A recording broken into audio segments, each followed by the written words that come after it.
بسم اللہ الرحمن الرحیم۔ بسم اللہ الرحمن الرحیم۔ یہ المختصر کا 73واں سبق ہے اور یہاں سے مصنف رحمۃ اللہ تعالی علیہ ما قبل اپنے بیان کرتا قول ارتفاع شان الکلام پر تفریح بیان فرما رہے ہیں۔ فرماتے ہیں کہ فمقتضى الحال هو الاعتبار المناسب للحال والمقام،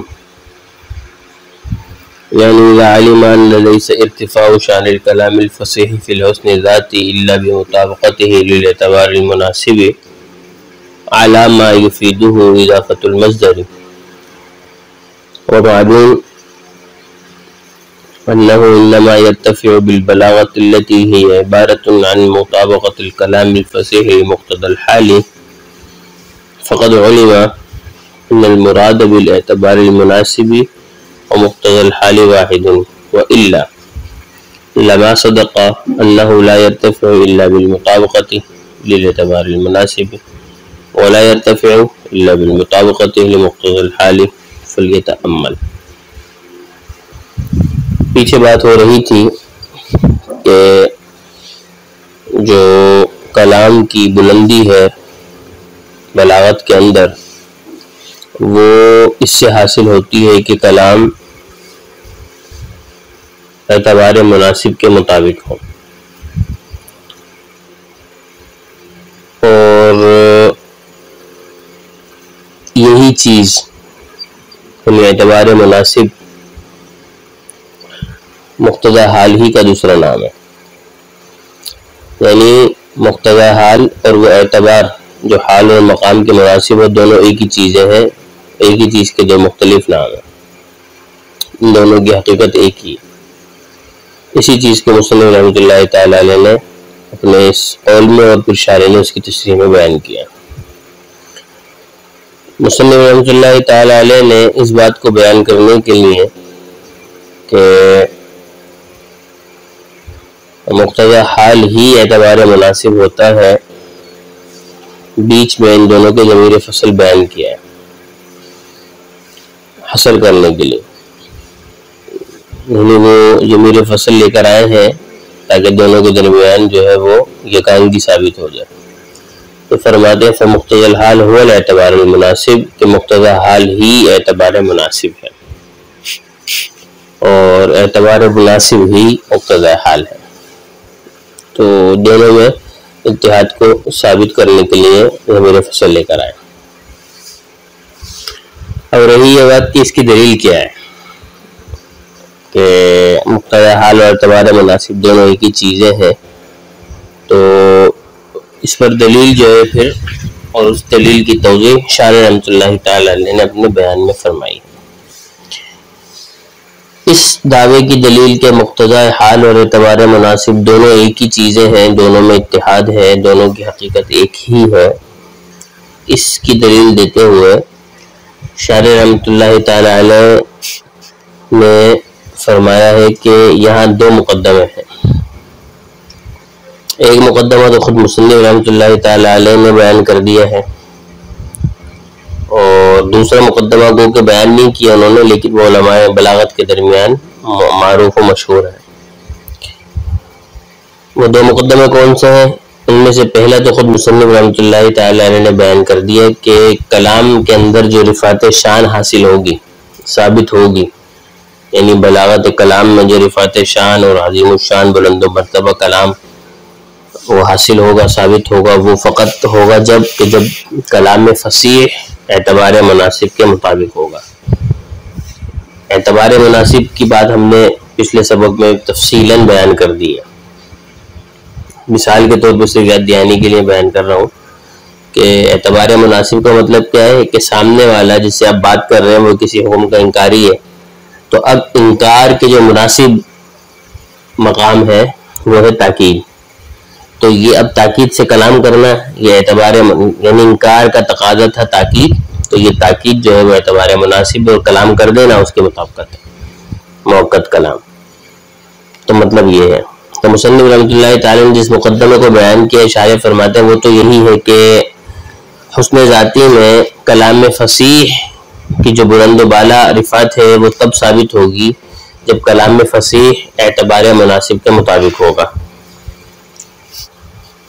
تو یہ ایک مقدمہ ہو گیا کہ حسن ذاتی میں کلام فصیح کی بلند و بال رفعت جو ہے وہ اسی وقت ثابت ہوگی، فقط صرف اور صرف اسی وقت ثابت ہوگی جب کلام فصیح اعتبار مناسب کے مطابق ہوگا، ورنہ نہیں ہوگا.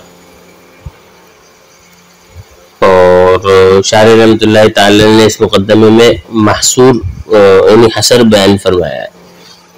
انہوں نے اس بات میں حصر لگائی ہے کہ حسن ذاتی میں کلام فصیح کی جو رفعت شان ہے وہ فقط اور فقط اس وقت حاصل ہوگی جب کلام فصیح اعتبار مناسب کے مطابق ہو. تو شارح کے اس حصر پر اعتراض ہوگا کہ مصنف کا جو کلام تھا ما قبل میں کہ ارتفاع شان الکلام فی الحسن والقبول بمطابقتہ للاعتبار المناسب، اس میں حصر نہیں ہے. اس سے تو فقط اتنا ہی معلوم ہو رہا ہے کہ اعتبار مناسب کی مطابقت سے ارتفاع شان جو ہے وہ حاصل ہو جائے گا کلام میں اور حسن ذاتی میں، صرف اتنا معلوم ہو رہا ہے. اور بغیر مطابقت کے ارتفاع شان کا حصول یا اس کا عدم حصول، تو اس سلسلے میں مصنف نے کوئی کلام نہیں فرمایا اور مصنف کی یہ والی عبارت بھی اس سلسلے میں خاموش ہے. انہوں نے فقط یہی بیان کیا ہے کہ اعتبار مناسب کی مطابقت سے ارتفاع شان حاصل ہوگا، اور عدم مطابقت سے کیا حاصل ہوگا اور کیا حاصل نہیں ہوگا اس سلسلے میں مصنف کی عبارت بالکل خاموش ہے. مصنف نے کوئی کلام نہیں کیا. جب ایسا ہے تو شارح نے اس مقدمے کو بیان کرنے کے لیے جو حصر بیان کیا ہے، لیسا اور الا لگا کر حصر بیان کیا ہے، یہ حصر انہوں نے کہاں سے لے لیا، یہ حصر کہاں سے ثابت کر دیا کہ ارتفاع جو ہے صرف تبھی ثابت ہوگا جب کلام اعتبار مناسب کے مطابق ہوگا. یہ اس پر اعتراض ہوگا شارح کے حصر کرنے پر. تو شارح نے اسی سوال کے تناظر میں علامہ یفیدہ اضافۃ المصدر سے اس کا جواب دیا. شارح یہ کہتے ہیں اس اعتراض کے جواب میں کہ مصنف رحمۃ اللہ تعالی علیہ نے گو کہ حصر تو بیان نہیں کیا ظاہراً، لیکن مصنف رحمۃ اللہ تعالی علیہ نے ارتفاع جو مصدر ہے اس کو شان الکلام کی طرف مضاف کیا، اور مصدر اس میں جنس ہوتا ہے جو اکیلا لفظ ہوتا ہے لیکن قلیل و کثیر سب پر بولا جاتا ہے. اور قانون یہی ہے کہ جب اس میں جنس کے ساتھ استعمال کیا جائے گا اور اس پر کوئی قرینہ مخصصہ موجود نہیں ہوگا تو وہ استغراق کے لیے ہوگا. تو یہاں پر بھی مصدر اس میں جنس ہے، اس کو استعمال میں لایا گیا ہے، قرینہ مخصصہ بھی نہیں ہے تو یہاں استغراق کے لیے ہے. اور جب استغراق کے لیے ہے تو استغراق کے صورت میں حصر خود بخود آ جائے گا. مثال کے طور پہ کوئی استاد کسی والد صاحب سے اپنے شاگرد کو جب اس نے مارا ہے تو وہ یوں کہے کہ ضربی تلمیذا فی المدرسۃ، تو اس صورت میں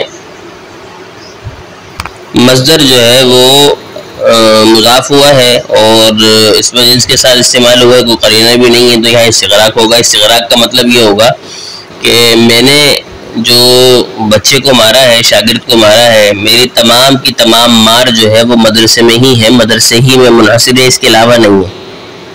تو یہاں پر بھی یہ معنی ہے کہ ارتفاع مصدر جو ہے وہ مضاف ہے اپنے ما بعد شان الکلام کی طرف، اور مصدر اس میں جنس ہوتا ہے تو یہاں استغراق ہوگا. اور مطلب یہ ہوگا کہ تمام کا تمام استغراق، تمام کا تمام ارتفاع جو ہے وہ اعتبار مناسب کی مطابقت سے ہی حاصل ہوگا. تو جب یہ مطلب ہوا تو حصر خود بخود ثابت ہو جائے گا. اسی طرح حاشیۃ الدسوقی والے نے یہاں پر یہ اس کو بیان کیا ہے اپنے انداز سے. وہ کہتے ہیں کہ ارتفاع جو ہے مصدر وہ معرفہ کی طرف مضاف ہے، اور مصدر مفرد ہو اور معرفہ کی طرف مضاف ہو تو اس میں عموم پیدا ہوتا ہے، اور اس عموم سے حصر کے معنی پھر پیدا ہو جاتے ہیں. تو اب مطلب یہ ہوا کہ جب ارتفاع مصدر میں عموم ہوگا تو ارتفاع کے مطلب ہوں گے کل ارتفاع، کیونکہ عموم پیدا ہو جائے گا. جب کل ارتفاع مطلب ہو جائے گا تو اب مطلب یہ بنے گا مصنف کی عبارت کا کہ ہر ارتفاع کلام کا مطابقت سے ہی حاصل ہوگا. تو اس کا خود بخود مطلب یہ بن جائے گا کہ بغیر مطابقت کے کوئی بھی ارتفاع نہیں حاصل ہوگا. تو جب مطابقت سے ہر ارتفاع ثابت ہو گیا اور بغیر مطابقت کے ثابت نہیں ہوا تو حصر کے معنی خود بخود ثابت ہو جائیں گے. اس لیے کہ حصر کی حقیقت بھی یہی ہے کہ جب ایک چیز کے لیے ثابت ہو تو دوسری سے اس کو منتفی ہو جائے. تو خلاصہ یہ نکلا کہ شارح رحمۃ اللہ تعالیٰ علیہ نے اس مقدمے کے بیان کرنے میں جو حصر سے کام لیا ہے وہ حصر کہیں اور سے نہیں بلکہ خود مصنف کے کلام سے ہی مستفاد ہے اور اعتراض اب باقی نہیں رہتا. تو یہ تو ہو گیا ایک مقدمہ جو مصنف رحمۃ اللہ تعالیٰ علیہ نے بیان کر دیا تھا کہ حسن ذاتی میں کلام کی جو رفعت ہے، رفعت شان، وہ مطابقت سے حاصل ہوگی، بغیر مطابقت کے حاصل نہیں ہوگی، اور یہ حصر مصنف ہی کی عبارت سے معلوم ہو رہا ہے. ایک مقدمہ یہ ہو گیا. اور رہا دوسرا مقدمہ جس کو مصنف نے علماء بلاغت کے درمیان مشہور و معروف ہونے کی وجہ سے بیان نہیں کرا، وہ یہی ہے کہ کلام صرف بلاغت سے ہی رفیع الشان ہوگا. بلاغت کا مطلب کیا ہے؟ یعنی کلام میں فصیح مقتضی حال کے مطابق ہوگا تو وہ رفیع الشان ہوگا. یعنی کلام کے اندر جو بلند و بالا بلاغت ہے، بلند و بالا اس کا ہونا ہے، رفعت شان، وہ اس سے حاصل ہوگی کہ کلام میں فصیح جو ہے مقتضی حال کے مطابق ہو. تو یہ دو مقدمے ہو گئے. پہلا مقدمہ یہ ہو گیا کہ ارتفاع شان کلام حسن ذاتی میں وہ اس وقت حاصل ہوگا جب وہ اعتبار مناسب کے مطابق ہوگا، بس. باقی حصر رہا تو حصر تو خود مصنف ہی کے کلام میں موجود ہے، بیان ہو گیا. اور دوسرا مقدمہ یہ ہو گیا کہ جو علماء بلاغت کے درمیان مشہور و معروف تھا اور مصنف نے اسی وجہ سے بیان نہیں کیا کہ کلام صرف بلاغت سے ہی رفیع الشان ہوگا. یعنی کلام کے اندر جو رفعت شان ہے وہ اسی وقت ثابت ہوگی جب کلام فصیح ہو اور مقتضی حال کے مطابق ہو. اور مصنف رحمۃ اللہ تعالی علیہ نے اپنی عبارت میں وَمَعْلُومٌ أَنَّهُ إِنَّمَا يَرْتَفِعُ سے اسی دوسرے مقدمے کو بیان کیا ہے. ان دونوں مقدموں کے ملانے سے جو شکل ثالث بنے گی اس سے عین مدعا جو ہے وہ ثابت ہوگا. اسی کو شارح رحمۃ اللہ تعالی علیہ نے معلوم سے بیان کیا ہے اور فرماتے ہیں کہ فمقتضى الحال هو الاعتبار المناسب للحال والمقام. کہ مقتضی حال جو ہے وہی اعتبار مناسب ہے، یعنی دونوں ایک ہی چیز ہے. للحال والمقام، حال اور مقام کے جو اعتبار مناسب ہوتا ہے وہی مقتضی حال ہے. یعنی مطلب مصنف کا یہ ہے کہ اذا علم ان لیس ارتفاع شان الکلام الفصیح فی الحسن ذاتی، کہ جب یہ بات جان لی کہ شان کلام کا جو بلند و بالا مرتبہ ہے کلام فصیح کا حسن ذاتی میں وہ نہیں حاصل ہوتا مگر اعتبار مناسب کی مطابقت سے ہی. علامہ یہ جو حصر ہے علامہ بمطابق اس کے ہے، یفیدہ جس کا فائدہ دے رہا ہے، یعنی اس حصر کا جو فائدہ دے رہا ہے اضافت المصدر، مصدر کی اضافت اس کا فائدہ دے رہی ہے، کیونکہ اضافت مصدر کی جب مضاف ہوتا ہے ما بعد کی طرف اور وہ اس میں جنس ہو، کوئی قرینہ مخصصہ نہ ہو تو استغراق کے لیے ہو، تو استغراق کا مطلب جو ہے وہ کل ارتفاع ہے جس کا مطلب حصر ہی ہے. تو جب یہ بات معلوم ہو گئی کہ کلام فصیح کا جو بلند و بالا مرتبہ ہے حسن ذاتی میں وہ اعتبار مناسب کی مطابقت کے بغیر حاصل نہیں ہوتا، اسی کی مطابقت سے حاصل ہوتا ہے. اور معلوم، اور یہ بھی معلوم ہے انہ انما یرتفع بالبلاغت، کہ وہ ارتفاع شان جو ارتفاع کلام جو ہوتا ہے وہ بلاغت سے ہی بلند و بالا ہوتا ہے. بلاغت کا مطلب کیا ہے؟ التی ہی عبارت عن مطابقت الکلام الفصیح، جو عبارت ہے کلام فصیح کی مطابقت سے مقتضی حال کے لیے. تو جب یہ دونوں مقدمے ہو گئے تو ان مقدموں کے نتیجے سے اپنا مدعا ثابت ہو جائے گا کہ دونوں میں جو ہے مقتضی حال اور اعتبار مناسب میں مطابقت ہے. اس فقط علم، ان دونوں کے مقدموں کے بعد یہ بات معلوم ہو گئی کہ مراد اعتبار مناسب سے مقتضی حال سے ایک ہی چیز ہے. دونوں کا جو حقیقت ہے وہ ایک ہی چیز ہے، ایک ہی چیز کے یہ دو نام ہیں. مصنف رحمۃ اللہ تعالیٰ نے دونوں مقدموں سے نتیجے کو اس طرح بیان کیا. اس نتیجے کی مکمل تفصیل اور مکمل جو ہے وہ اس نتیجے کو ماننے اور نہ ماننے کا جو بیان ہے وہ ہم اگلے سبق میں کریں گے، اس لیے کہ اب وقت نہیں ہے اس سبق کو اتنا مکمل کرنے کا، بڑا ذرا تفصیل ہے. لیکن خلاصہ یہ نکلا کہ مصنف رحمۃ اللہ تعالی نے جو پیچھے بیان کی تھی بات کہ ارتفاع شان کلام جو ہے وہ مطابقت اعتبار مناسب سے ہی حاصل ہوتا ہے، تو فرماتے ہیں کہ اعتبار مناسب اور مقتضی حال دونوں ایک ہی چیز ہے، انہوں نے مقدموں سے بات ثابت کی ہے، نتیجہ نکالا ہے، اس کی ہم مزید تفصیل انشاءاللہ العزیز اگلے سبق میں ہم بیان کریں گے۔ اللہ تبارک و تعالی سمجھ کی توفیق عطا فرمائے، وما توفیق الا باللہ۔